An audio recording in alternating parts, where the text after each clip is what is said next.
Now when Warhammer 40k 10th edition launched, Space Marines were of course one of the first codexes, and a lot of old school Space Marine units went the way of the dodo, which was very sad but a little bit expected. When I was perusing the codex though, I ran into a datasheet that I did not recognize, and that was Ancient in Terminator armor. Now Ancients have always existed in 40k, it's just the Space Marine dude with a banner, and now in 10th edition, a Space Marine Ancient is actually an independent hero that you can attach to units to make them a little bit better. Regular Space Marine Ancients are not very good. But as far as I know, there's never really been a Space Marine in Terminator armor carrying a banner, and now it's its own guy. Now to make this even more confusing is the miniature that Games Workshop seems to think is the Space Marine Terminator with banner is from Space Marine Heroes Series 2, which is long since discontinued. It was a blind bag run of Space Marine Terminators, and there was like a limited edition within a limited edition model in that series, which was a Terminator with a banner. Nobody can buy that, it's been discontinued forever. I've never seen one pop up on eBay, I've never seen one in person. I don't know if you could even buy one ever in America, but apparently that model is the model of the Ancient and Terminator armor. I can't get that model, but I have been bringing Ancient and Terminator armor to my games. I don't know how this model got rules. I can't imagine it's gonna keep having rules in 11th edition 40k, but for right now, I want one. To build my Ancient, I have a lot of Terminator fodder. From my local shop's secondhand shelf, I have this Leviathan Captain in Terminator armor. I have the Warhammer store free model Dark Angel's Deathwing Knight, and from my copy of Leviathan, I have the Librarian in Terminator armor. I haven't added him to my Templars army because I would never do that. Psychers are icky. And to Templars it up, I have the Black Templars upgrade sprues, complete with banner. All this Terminator goodness should make for the perfect character. Ancients are not captains or lieutenants, but an honorable battle brother, tasked with carrying the chapter's holy relic. I have been really tempted to get a box of Deathwing Knights for my army. I own a lot of Terminators, but no Assault Terminators, and the Deathwing Knights would be kinda perfect. But I'm holding out hope for Primaris Assault Terminators. This freebie guy will have to tide me over. I love the brand new chonky Terminators. The Deathwing will work great for his body and legs, complete with crouch banner, but he will need some arms. Terminator Ancients can choose from basically any weapon available to Space Marines, but the ones I want are the Stormbolter and Power Fist. And would you look at that, the Captain has a Stormbolter. I yoinked it and it fit like a glove. The only problem is now I have to figure out how to get a right-handed Power Fist, and as far as I know, there's never been a right-handed Terminator Power Fist bit, so I'll have to get creative. I found this Space Marine Power Fist and I need to kitbash it to what I need. I took the armor of a Terminator fist and carved it up, sticking it down to some poster tack to make it easier to hold. It sort of fits, but it needs some fine tuning. I need to figure out exactly how it's going to be attached. To get a right arm, I took it from the Librarian and Terminator armor and carved off enough of the Power Fist to get it to fit. Then I cut off the fist's fingers. The most important part of the Ancient is the banner, and so I want these fingers holding on to it, so they need to come off. Now that I have my parts, I need to get them stuck together. I started by pinning the arms to the body and then pinning the fist to the arm with some 1.5mm brass rod. Now that I can see exactly where his armor needs to be, I can see it ended up a little bit too small, so I need to extend it. I glued on some plastic card, let it dry, and then sanded it flat, so I had a little bit more armor to work with. Now that I have a big chunk and Terminator plate, I can glue it down to his hand and clean it up with some Tamiya plastic putty. And speaking of cleaning up, I have some gaps I need to fill.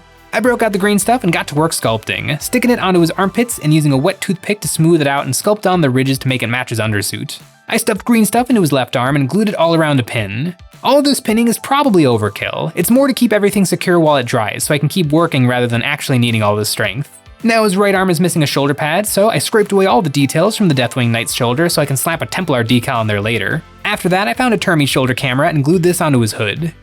And speaking of that hood, a detail I put on my Space Marines is skulls nailed to their armor. These represent the previous owners of the power armor, crusading eternally, even in death. They still serve. And the suit that carries the banner is probably a very in-demand and dangerous job, so this suit has had many previous owners. I clipped off a bunch of Citadel skulls and glued them all over his back. Then I drilled holes in each skull in preparation for nails. To represent these stakes, I used sewing straight pins. I cut these to length and then inserted them into the holes with a little super glue.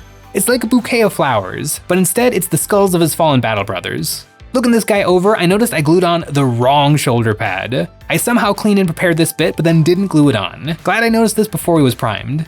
Terminators are one of the greatest things in Space Marines. I have brought them in almost every single game of 40k I have played in 10th edition, and that's a lot of games. They're just so much fun, and I love like the narrative story they bring, because Terminators, they're not just extra strong Space Marines. That's called Gravis, and nobody likes Gravis. Actually, everyone likes Gravis, but I like the Terminators. Every suit of Terminator armor is a beloved chapter relic from the final days of the Horus Heresy, and when they show up to a battle, it means this battle is serious business. I actually played a game last night against the World Eaters, and I brought a big 10 brick of Terminators with the Ancient with the banner, and turn 1, they killed Angron. And then when Angron resurrected in turn 5, they attacked him again, took him down to 3 wounds. Oh, it felt so good. And that game was on the computer, it was in Tabletop Simulator, so that's why I've got to get this guy built, because I want to bring him to my next tournament. Now that I have a fancy Terminator, I need to make him a fancy Terminator with a banner. And I'm going to start with the Black Templar's banner, the Tannhäuser's Bones. Now this bit is a weenie little back banner, so I want to make it into a proper banner. I used the last of my 1.5mm brass rod to lengthen the shaft and make the cross post. I cut the banner in half, and I really like the look of the shroud draped over the skeleton of old Marshal Tannhäuser, so I want to extend it. I used some plastic card to make my extra banner, and because this is a death shroud and not a heraldry banner, I don't care about leaving room for symbols. I'm gonna have the cloth gathered up in the Terminator's hand, so I cut a semicircle of plastic and fitted the bit inside of it. I glued on the brass and it fits really well. Now to make it look like cloth. I took green stuff and squished it into the plastic card using my silicone brush to squish it flat. I'm trying to make it look like the fabric is bunched up at the bottom, so I smushed channels into the putty and kept fussing with it until I had something that looked correct. Then I glued it to the stump of his hand and added some more green stuff to be the cloth in his fist. I carefully stuck my fingers back on, squishing them into the green stuff, and this worked really well. The green stuff is really sticky, so the plastic held firmly and I could poke and prod them to get them all lined up. I imagine he's holding the banner like this to prevent it from getting damaged in the wind or during teleportation. Now for the bottom bit, the loose bit of fabric flapping in the breeze. I made a square and squished it into the bottom of the green stuff, poking it around until it was hanging just how I wanted it. Now while the green stuff dries, I need to make his base. For my Templars, I used pine bark nuggets to act as rocks. I superglued these down using a little bit of rough cork to add some height. Now to blend these different bits all together, I used milliput to make a nice flat spot for his feet to stand and soften the edges of the tree bark. Then I added some sand using wood glue, sprinkling on some small pebbles, medium grit, and fine grained sand. Now I have to wait for the base to dry, and while it sat, I looked at the banner. My green stuff was looking a little crunchy, so I smeared Tamiya plastic putty over top, thinning it with plastic glue to get a smoother look. This helped, and after a little sanding, my banner was looking much better. Now for some decorations. I took some jewelry chain and draped it over the front of the shroud, locking it down with ultra thin super glue. And then I glued on some bits. Black Templar kits come with a lot of bones, which is perfect for representing Tannhäuser's bones. I found some reliquaries, femurs, arm bones, and lots of purity seals, basically half of a spirit Halloween. Now to get them stuck down. I usually won't pin a Terminator, but since I already have all the stuff out, I decided to go for it. On the base, I have a rock sticking out over the edge of the base, and this was strategic. This spot is directly under the banner, protecting it. As I push him around the table, this stick out part of the base will bump into things before the banner does, keeping it nice and safe. I have now finished building a model that Games Workshop refuses to sell to me. But what makes the Ancient so good? Because Terminators have a lot of options. Number 1, Terminators are just excellent in general. They got a 2-up save, a 4-up invulnerable save. They're pretty darn tanky, but they're just kind of good. They're like okay, unless you become a Black Templar player, in which case you get access to the best, most cracked Terminators in the game. Us Templars players, we get access to a little thing called Uphold the Honor of the Emperor Vow, which gives us an army-wide 6-up feel no pain. And if we take the Tannhäuser's Bones enhancement, which just so happens to be a banner, then on one squad that becomes a 5-up feel no pain. Terminators with a 4-up invuln and a 5-up feel no pain is disgusting. You could call it disgustingly resilient. That tankiness is why I think the Ancient is so good for leading Terminators, because number 1, he increases objective control for the squad by 1, which is really good because Terminators have their survivability to actually wrestle control of objectives away from my opponent. And his second ability is if the squad ever falls below its starting strength, so at least one guy dies, everybody left gets +1 to hit. And if they ever get whittled down to below half strength, they get +1 to hit and +1 to wound.